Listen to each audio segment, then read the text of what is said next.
Welcome to Passionate World Talk Radio. Educate, enlighten, entertain. Do you want to become a talk show host? Do you have a great idea? Passionate World Talk Radio is currently looking for podcast hosts for our Internet Talk Radio station. Please email us at pwrnetworkllc@gmail.com with your name, email address, cell phone number, and podcast topic. In return, you will receive a 3-minute intro on air to a live audience about your podcast. Remember, just email us your name, email address, and your podcast topic, and in return, you will receive a free 3-minute intro on the air. How cool is that? Hello, everyone. This is Betsy Wurzel, your host of Chatting with Betsy and Passionate World Talk Radio Network, where our mantra is to educate, enlighten, and entertain. The views of the guests may not represent those of the host or that of the station. Folks, you're going to want to listen to this podcast. I know you probably wonder, Betsy, you get excited about every guest. Yes, I do. I get excited about doing my podcast because I love what I do. I'm blessed to be doing what I'm doing.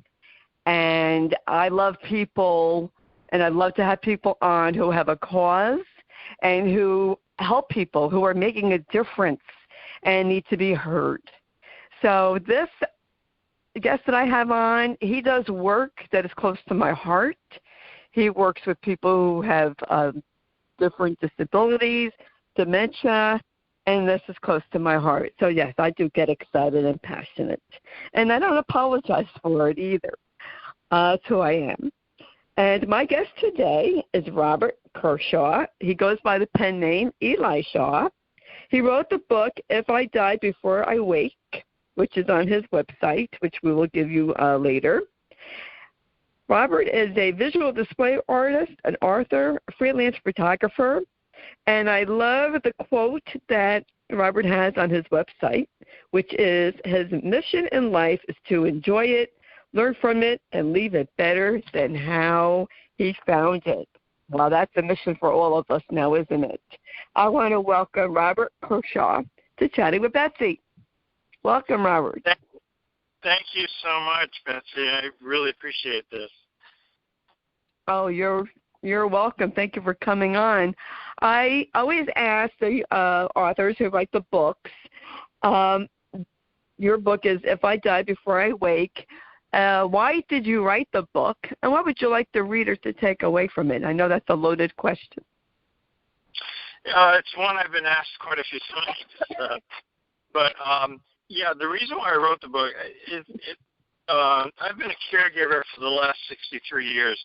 I'm 73 now, so when I was about 10 years old, my next-door neighbor moved in, and their son came up to me one day. I was outside on the sidewalk of the walk that goes out to the road from my house, and Charlie, that was his name, he came over and he threw a ball to me, and I threw it back at him, or threw it back to him, and he smiled and ran away. And from what I could tell, he looked Chinese to me.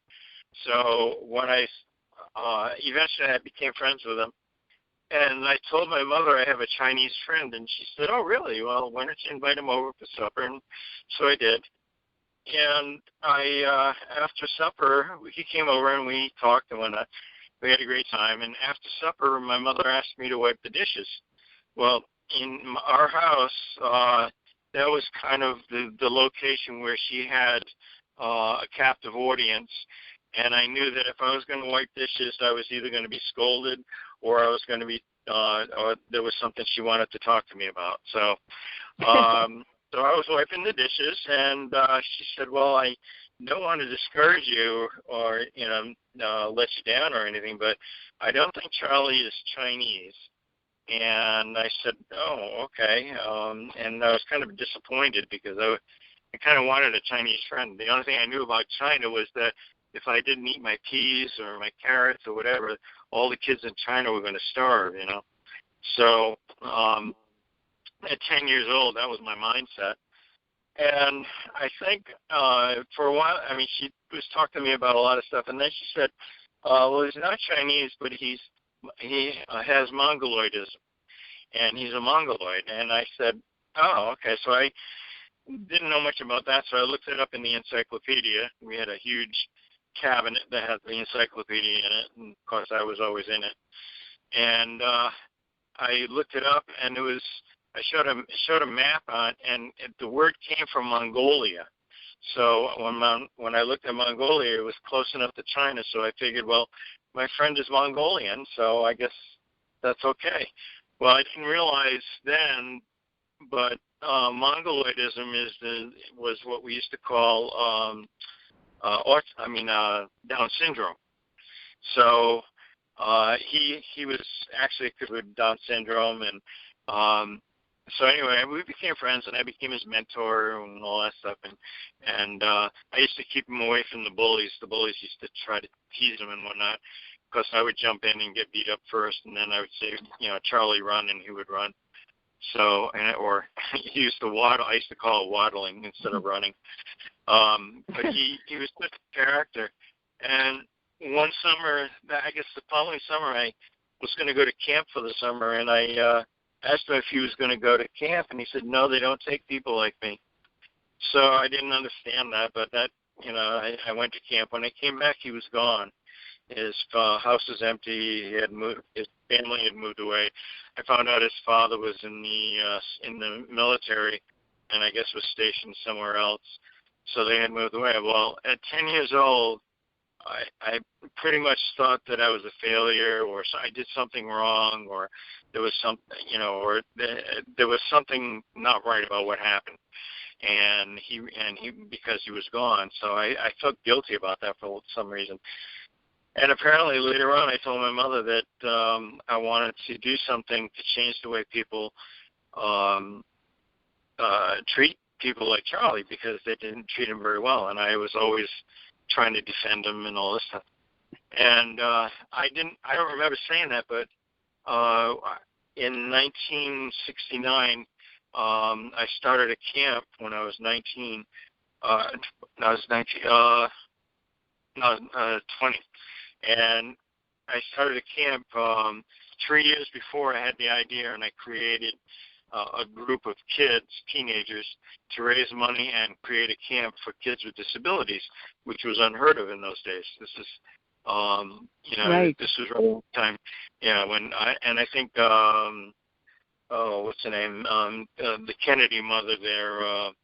Oh gosh, no, I can't even remember names. Rose Kennedy. Anyway, Rose Kennedy. Rose Kennedy, exactly. Yeah, and she was a big advocate for them. So things were starting to change in those days. So, and most of the kids that most of the kids that I knew had been institutionalized for many years, or adults that I knew. They had been institutionalized, and right around that time they were kind of let out of the institutions, and they were opening up group homes, and families were taking them in and stuff like that. So it was a big influx, but the community really wasn't ready for it, I think. And eventually what happened was I did the camp. It was called Camp Happiness, and it was spelled wrong because I can't spell. And but it was great. Well, it was a great marketing tool too, because people would say, "Did you know that's spelled wrong?" And I said, "Yeah." And I do. Want me to tell you about the camp, and could you donate? And so I was a real good salesperson with this thing. And in 1969, we had our first camp, week of camp. We had 60 kids with disabilities and 30 teenagers, and there were only 2 adults involved in the whole program, and they were just basically instructed to advise and not supervise. And so we had the camp, and we just had our 50th reunion in 2019. But what happened was I became a caregiver in so many different ways that and I didn't know it then. I didn't know that was going to be my mission in life or whatever. It was just that just became natural. When I saw something, some injustice, I would always go for it. And I traveled all over the world. I was in Brazil for 2 years, and I've traveled to different countries and for different reasons mostly. But I was always focused on disabilities and people with illnesses and whatnot. And in 1992, I was confronted with 3 deaths of 3 people that were very close to me, and I had been their caregiver for quite a while. And my best friend and roommate he was HIV positive, and I pretty much became his caregiver, 24/7 for that, for quite a while. And my father, right around that same time, had heart problems and went into the hospital and went into a coma. So I was caring for him long distance. And my next door neighbor, who was in her 90s, had a stroke, and her name was Elsie. And I pretty much took care of her for quite a while. And within a 3-month period, I lost all 3 of them. And before that, as a caregiver, I was always looking for books that had something to do with caregiving of your loved.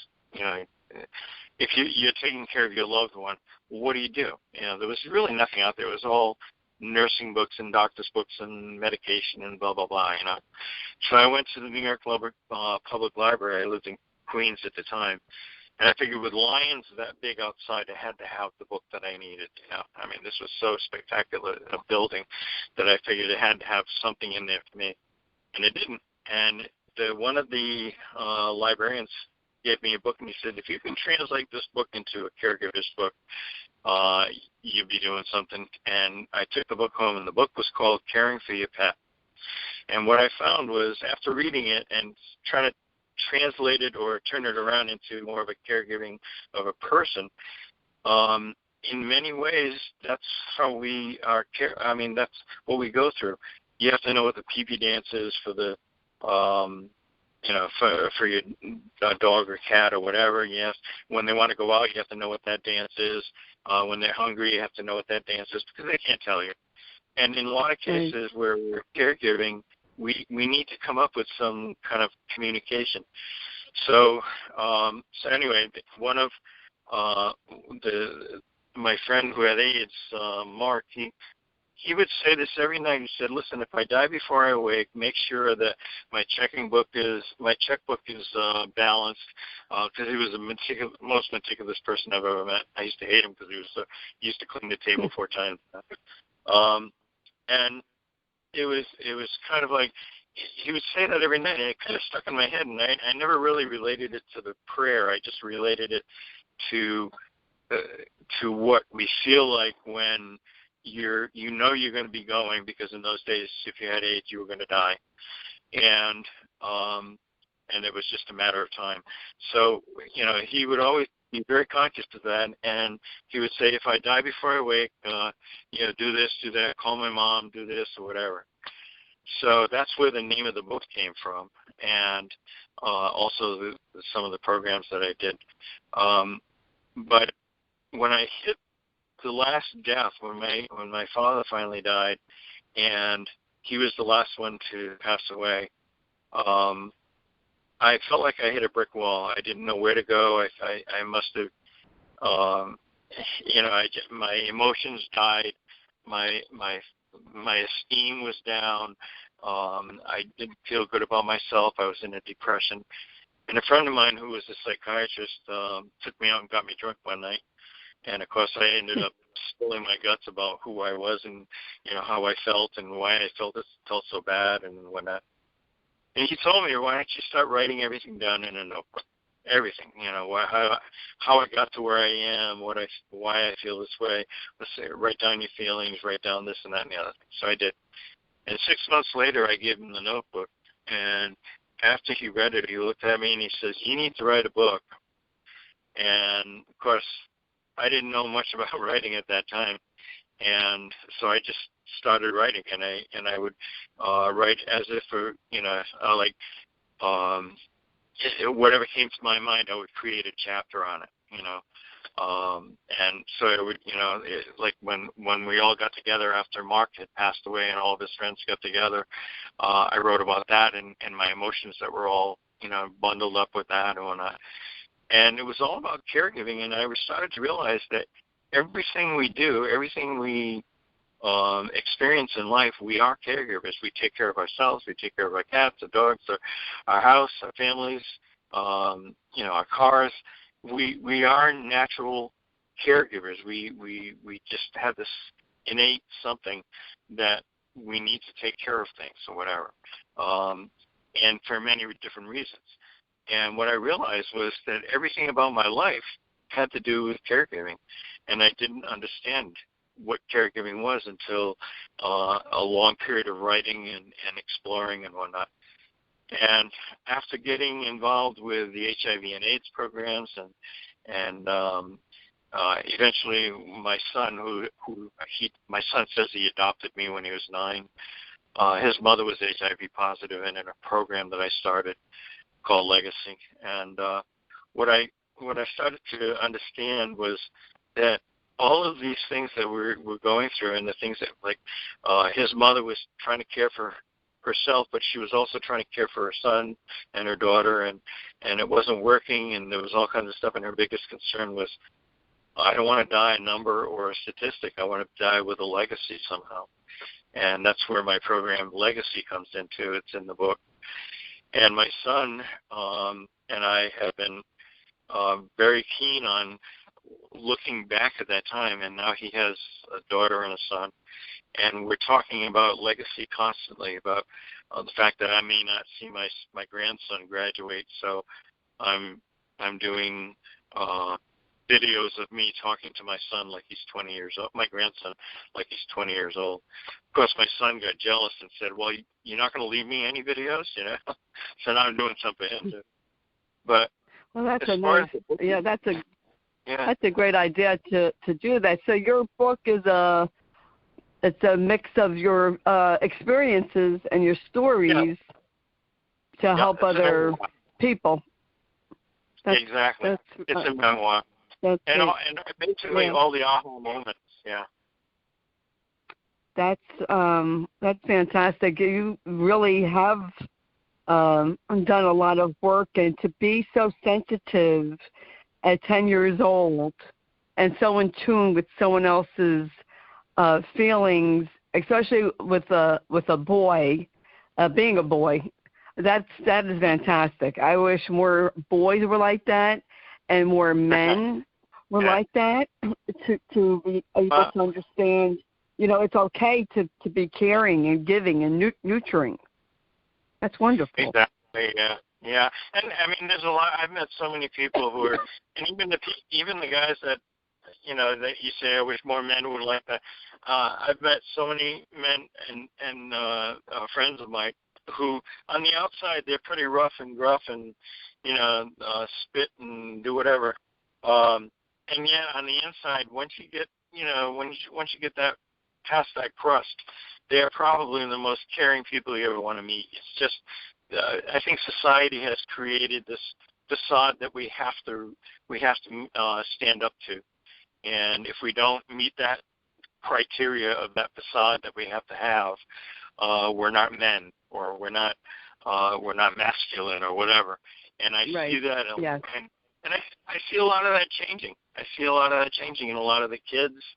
I work in high schools, and I've done a lot of work with kids with disabilities, but also kids with anger issues and whatnot. And I see them, coming through with flying colors as really compassionate human beings. And, things are changing a lot, I think. Yes. It's a different world. Yeah. Yes, I've done many shows about how society needs to change how we raise our sons to be compassionate and nurturing. Also, want the audience to realize, because a lot of people don't, back in the 60s, there was an inclusion of children and accommodations for people with different disabilities. People were put into institutions and forgotten about. I remember near where I lived, there was a state institution. It was built in 1965. I worked there in the 90s into the 2000s. And, you know, a lot of those people could have been living a normal, somewhat normal life out in their community. There was the support. I mean, and some really did need to be in a care facility. But, you know, the inclusion with education. Yeah, Geraldo Rivera did something in the 80s, I think, or whatever. And one thing that got me about that is that there were so many people that were locked up that had their minds were they were normal inside, but their minds weren't. I mean, or their physical appearance or their capacity to express themselves or move or whatever was inhibited by whatever they had, but their minds were normal. And I can't even imagine me being locked up in a room, in a day room full of that smelled like urine, because I worked in the institutions in 1969 before I went to Brazil. And basically I was a rebel then because I let them all out one day. We played football in the grass. These kids had never played football in the grass. They never rolled around in the grass or whatever. And I said, you know, I'm gonna work something out so that I can get these guys out in the grass. Well, I was suspended for a week, and when I came back, my supervisor said, you know, I think we're going to start talking about this because we need to get these kids out of these institutions or out of these day rooms and in the grass and in the community. But we have to figure out some parameters to do that. So after I was a rebel. I said, let's open the doors and let's go. Well, two of them ran away, and of course that's why I got suspended. But anyway. But we did find them afterwards. But it was little things like that, you know, I can't even imagine, you know, the people that I work with, some of them, you would never know that they have a normal mind inside their head. And they have written books. Some of them, they can use these machines. They call them Dynavoxes and whatnot. And they talk like on the machine. They talk like they're normal people. They have normal thoughts. They have normal expressions. And yet, when you sit there and watch them, they're basically flapping their fingers and shaking their heads back and forth and whatnot. And you would think that there's no brain in there or something, but yet they are so brilliant inside and they have so much to offer, and they're all trapped in there. And I can't even imagine me being there in that situation. And the other thing, right now, we're in a situation in this world where caregiving, first of all, caregivers are not really respected as much as they should be. That's my opinion. Amen to that. That's true. Yeah, and we have over 40 million caregivers in the United States who are not paid. These are people who are taking care of their loved ones, their children, that are caregivers, their teenagers that are caregivers, their adults that are caregivers, the husbands, wives, sisters, brothers. They're all, and sometimes friends. There are over 40 million people in this country that are considered caregivers and not recognized for anything that they do. You know, in so many ways. In fact, it's almost demeaning sometimes because they, you know, oh, you're a caregiver. You know, that is probably one of the most noble jobs there is in the world. I think, you know, to be, you know, to have that responsibility to take care. And we're in a situation right now, and especially with this pandemic, that, you know, I can't even imagine 10 years from now the amount of caregivers that we're going to need, because it's just, look what's happening. We've got the long-termers, long haulers with the COVID and whatnot. We've got our age. We're aging out in so many different places. We got more in Vermont alone. We have more older people in Vermont than we do younger people. Now, who's going to take care of them? You know, I mean, what's going on? And you know, it's just one of those things where I just don't understand why we value things that are just so materialistic and whatnot, and just push aside these, the families, and there's no help for them. They try to go get help, and they say, well, there's nothing out there for you. There's got to be something out there. It's just it's so sad. It's so sad, and that's why we have so much burnout. From what I gather, you've had some experiences with dementia, and as a caregiver, and I'm sure there were times when you just burned yourself completely out at some point, where you didn't know where to go. Yeah, I was working with Mark. He got to the point where Mark, and then also a friend of mine who had diabetes and lost both of his legs. I had to put the recliner next to his hospital bed, because in the middle of the night, and I would sleep in the recliner. In the middle of the night, he would think he had legs and try to jump out of bed. So it was just like, and talk about burnout. I didn't get any sleep. I was working 2 jobs.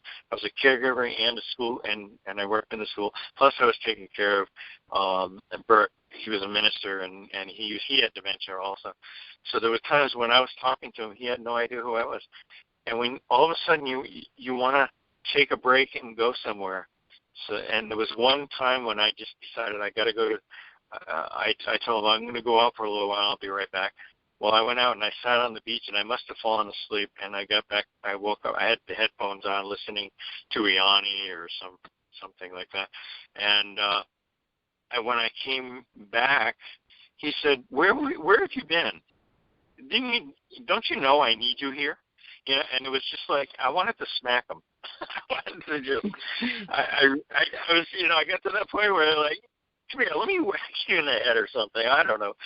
It was just, I can't believe he said that to me. And then I started to realize that as a caregiver, when you walk into that person's room, everything that's about you has to be left outside that door, because it's all about the person you're caring for.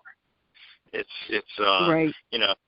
I took care of I took care of a boy for 27 years who had cerebral palsy. He just passed away in November, the day after Thanksgiving, in fact. And there were so many times when I would walk in and I would say, "Oh man, Nathan, I just had the worst day." And I was with him for 27 years, so he figured I could talk to him like that. And he would just kind of like look at me and go, "You think you got a bad day? How you lay in my bed when you can't move your arms and your legs, and your head flops around, and you have to stare at this damn ceiling for the 24 hours, And and it just woke me up to the fact that it's not about me anymore. It's about him right now, And yes. for so many caregivers don't get that, and I understand why. But I just, for me, it was a big aha moment where when I'm caring for somebody and I walk in that room, all my baggage is outside the door, And then if they bring it up, then that's different. You can discuss it, but until they bring it up or until it comes up in a conversation, it's all about them. So, right. I feel that caregivers, need solutions to their problems. Yep. Exactly. We do have to live in our loved one's world. Caregivers do get burnt out. They die sometimes before their loved one. They don't have the healthy life after their loved one's journey has ended because they didn't take care of themselves and didn't do self-care. I feel that, do you give in your book any solutions for caregivers as far as like self-care, going for therapy, counseling? Exactly. Yeah. No, I do. There's so many different things in the book that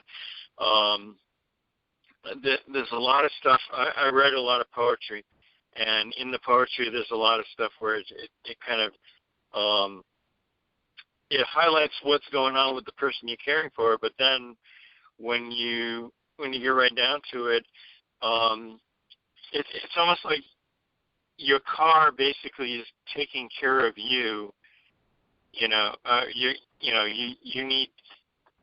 need to take care of your car. You need to make sure that your car is in shape, because if you don't, take care of yourself and your car, that type of thing, you're not going to be able to do the things you need to do. And it's a very simple thing where if you feel sad, experience it.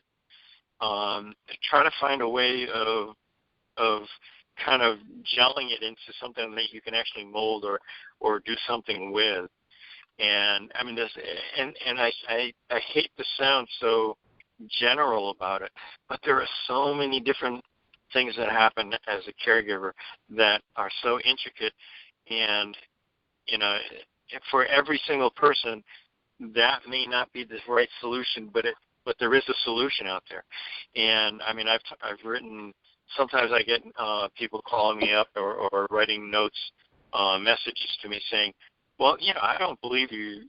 I don't believe that's valid or whatever." It's not valid for you because you're not experiencing it yet. But for me, it was valid, and this is what happened to me, and this is how I was able to handle it. And so that's the validity of it. But there's so many different things. Some people take walks. Some people go to see a psychiatrist. Some people drink. I mean, I know a friend of mine, he could go through about 4 bottles of wine in one night, and next morning he's fine. But if he didn't have the wine, he'd be a mess. So, it's like different people do different things. A lot of it's not healthy. Right. A lot of it is healthy, and,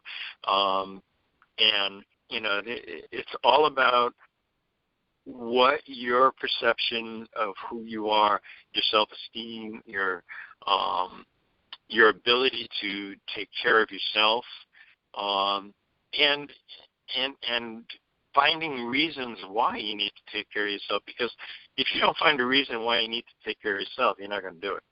That's the bottom line. That happened to me quite a few times. It's like, I don't have to do this. I'm not going to be a caregiver for the rest of my life. So what the heck with it? Well, there's a lot of things that I should have done when I was a caregiver when I was younger that I didn't do, and now I'm paying for it in the end. But there's so many different things out there. It's just you could write thousands of books on it. It's still not touched the surface. I really believe that. So, yes, yes, that's true. There's a lot. I feel that caregivers need a lot of resources and solutions to the answers that they're looking for, but they also need to do their work. They need to do their research. And when I say aha moments, I say it a lot in the book. These are the things that happen to me anyway. Most of the people that I've met that have become caregivers were basically overnight they became a caregiver. They had no preparation. They didn't have a course to take or a book to read or whatever. Their loved one got sick, they were in the hospital, and now they're the caregiver. And for so many people, it's like there's no real preparation, and people are just not ready to handle it in so many different ways. And it's true. I just when I go through the book, and the reason why I hope people will take the book and look at it, I'm just right now. I'm in the process of re-editing it a little bit because I found out that chronologically it didn't match, because all of a sudden you're reading the next chapter and you find out, well, so-and-so's still alive. I thought he died last chapter, So I'm trying to put it in chronological order, and with my publisher, so she's been helping me out tremendously. But what I'm trying to get people to understand is that everything you do, everything you experience, there's going to be an aha moment there somewhere, that's going to make the biggest difference in your life. Me, I'm 73, and I look at, I didn't realize I was 73 until my knees started failing. And that's when all of a sudden I started to realize, hey, I'm getting there where my aunt was many, many years ago before she died, and also at the aha moments of going to your class reunion and find out there's only 24 left, and your best friends are gone. Right. Or during the pandemic, the aha moment of, maybe the vaccine does work, or who knows, there's so many things out there. And right now, especially with this pandemic, I hate the fact that it became so political, because the virus is not a political entity at all. It's a virus. It's going to be there. It's going to mutate, and it's just going to be there. It's not Republican. Doesn't have a nationality. It doesn't have it didn't even have a name until we named it. And so it's like we made it so political, and we put it into use it as a tool for whatever reason, and for many reasons actually. And now we're looking at the fact that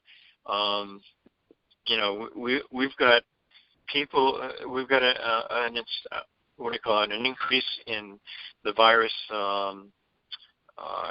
people being infected, and they're younger now. Because before it was like everybody was saying, I don't have to get the virus. It's only affecting older people and people with disabilities, and blah, blah, blah.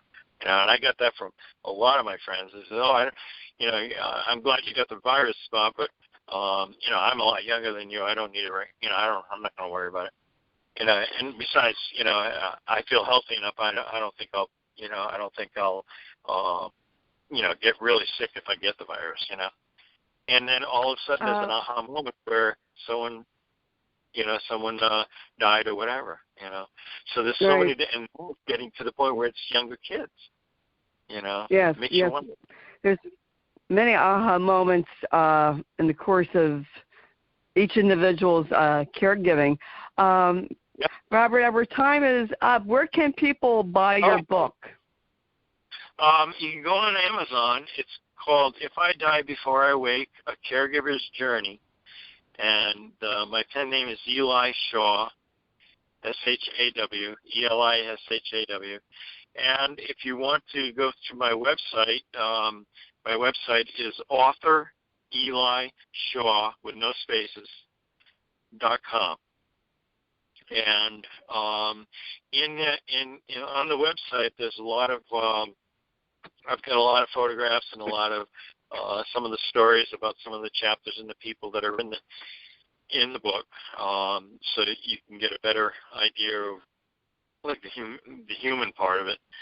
But also I've got there's a couple of anecdotes and whatnot and different things like that. So to give you a better idea. But I so wish people. I so wish that people would read the book, and just get something out of it. I think it's so important, especially now. Well, thank you, Robert. I want to encourage the audience to go on Robert's website, and he has a little video on his website describing the book, and it's a great website. I looked at it, and to purchase the book because you lived a very fantastic life. You led a life of service and, did a lot to help others, and I think that's really awesome. And we need more people like you, Robert, in the world. Well, there's a lot of people in the world like me. Yes, there are, but we need more. There are. Well, we need more. We need more people that are, loving and caring and, willing to take on the role of a caregiver, because it is tough and it's to learn as you go. There are, seminars now. I mean, there's much more now available for caregivers than there ever was. Oh, yeah. That's for sure. Yeah. So, solutions, look in your areas, folks. This show is international, So it varies from country to country, even state by state. But look in your resource area. Here in the U.S., I think it's universal in the U.S., you could call 211 and get resources. There are resources available. Your county of aging, wherever you are, if you're in the United States.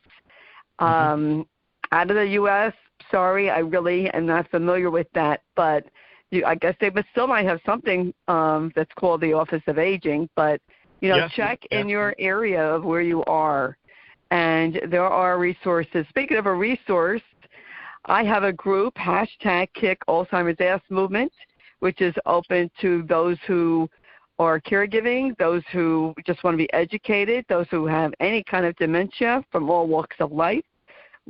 We do not discriminate, and we welcome everyone. So please check out my group if you are looking for resources and looking for help. We are a group that's willing to help people and show people support. But good luck with your book sales, Robert, and your future endeavors. It was nice chatting with you. Folks, if you missed any of this podcast, you can catch it again wherever you listen to your favorite podcast. It's free to subscribe to Chatting with Betsy. I am on Google, Apple, Spotify, just to name 3 of them. I want to thank Jeannie White, who is station manager at Passionate World Talk Radio Network, for writing the blog and producing the show. Please read the blog because there'll be information on there about Robert Kershaw and his website and where you can purchase the book. And I want to thank Lillian Caldwell, CEO of Passionate World Talk Radio Network, who makes it possible for people to be heard, because people deserve to be heard. We need to share our stories. We are all human, and we think we're alone, but we're not. We have a lot more in common than we think. So until we chat again, this is Betsy Wurzel, your host of Chatting with Betsy at Passionate World Talk Radio. Thank you for listening, and in a world where you could be anything, folks, please be kind. Bye-bye now. Do you want to become a talk show host? Do you have a great idea? Passionate World Talk Radio is currently looking for podcast hosts for our Internet Talk radio station. Please email us at pwrnetworkllc@gmail.com with your name, email address, cell phone number, and podcast topic. In return, you will receive a 3-minute intro on air to a live audience about your podcast. Remember, just email us your name, email address, and your podcast topic, and in return, you will receive a free 3-minute intro on the air. How cool is that? Thank you for listening to Passionate World Talk Radio. You can listen to this program all over again by going over to https://passionateworldtalkradio.com. You can also hear it on Spotify, Spreaker, Amazon Alexa, AMFM247.com every Tuesday evening between 8 and 9 p.m. YouTube, Facebook Live, LinkedIn, and all the other podcast directories one can find on the Internet.